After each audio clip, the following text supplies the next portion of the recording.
महाराष्ट्र विधानसभा चुनाव 2024 चुनाव से पहले बीजेपी का आखिरी बार पोस्टर वार में मोदी और देवेंद्र फडणवीस, एकनाथ शिंदे का चेहरा गायब। चुनाव के आखिरी दिन शिंदे के साथ खेला हो गया।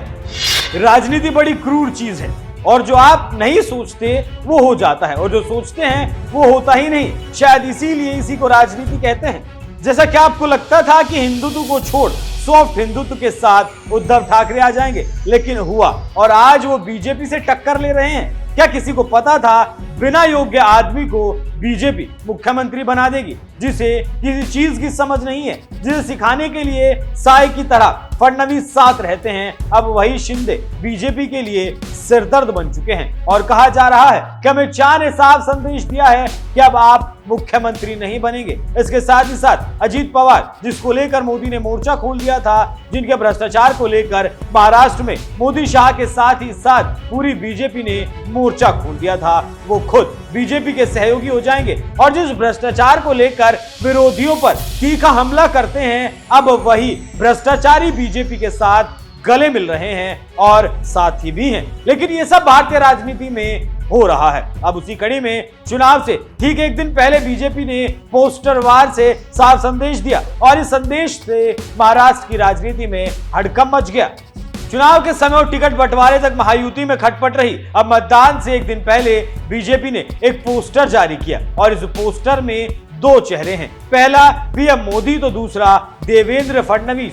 बस इसी बात से पोस्टर को लेकर कई मायने निकाले जा रहे हैं। महाराष्ट्र में बीजेपी ने चुनाव प्रचार के दौरान कई विज्ञापन निकाले। बीजेपी के निकाले गए कुछ विज्ञापन ऐसे थे जिसमें महायुति गठबंधन की दो पार्टियों एनसीपी और शिवसेना के मेन चेहरे गायब थे। मतलब इनमें ना तो अजीत पवार नजर आ रहे थे और ना ही एकनाथ शिंदे। अब वोटिंग के आखिरी दिन बीजेपी ने पोस्टर वार करके गठबंधन में मानो हंगामा मचा दिया।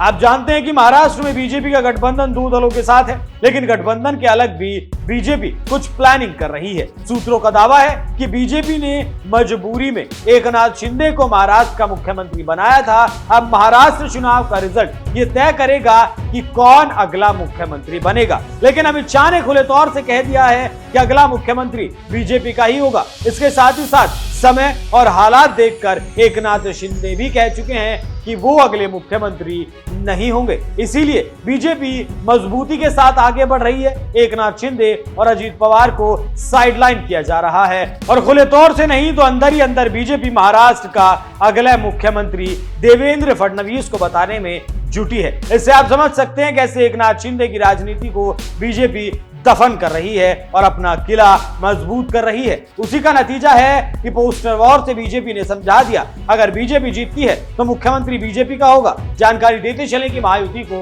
बहुमत मिलने पर एक बार फिर एकनाथ शिंदे सीएम बनेंगे। अब इस दावेदारी में देवेंद्र फडणवीस का नाम भी जुड़ गया। हालांकि अजीत पवार भी कई बार मुख्यमंत्री बनने की अपनी चाहत बयां कर चुके हैं, लेकिन अब उनकी किस्मत इतनी खराब है कि पूछिए मत, क्योंकि अब बीजेपी मूड बना चुकी है। अगर महायुति की सरकार आती है तो मुख्यमंत्री बीजेपी का होगा। इससे आप समझ सकते हैं कैसे महाराष्ट्र चुनाव में दांव पर दांव खेले जा रहे हैं और विरोधी अपने प्रतिद्वंदियों के दांव को धाराशाही करने में जुटे हैं।